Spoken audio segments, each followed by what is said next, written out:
plant, gobeithio bod chi gyd yn iawn. Dwi'n mynd I ddarllen stori I chi nawr.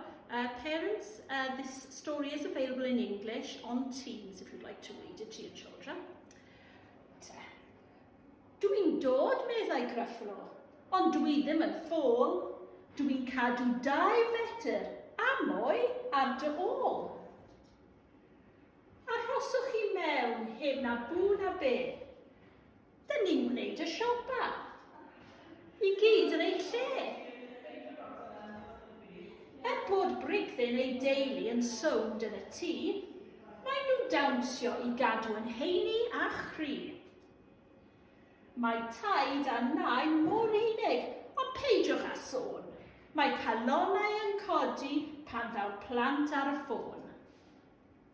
Mae lleiaf yn rwys oes, ond dysgwch y gan, rhaid cadw 2 fetr a mwy ar wahân.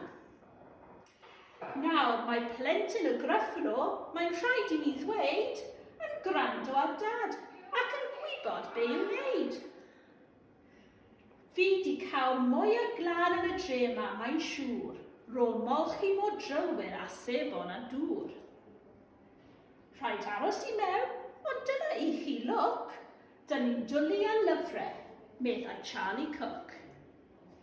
Rhowch I mi y sebon a'r papur tŷ bach, bob pecyn, pob prolen, pob un, achos fi 'di pen lleidyr y siopau, a dwi'n cymryd o cwbl fy hun.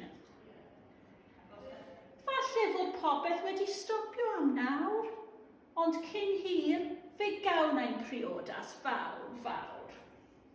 Mae Sogi a'i ffrindiau wedi hedfan yn hell I ddysgu i'r llew sut I dision yn well. Mae Prunella a Pat yn saff yn ei fflat ac yn cael ei sboilio gan tabu a tant.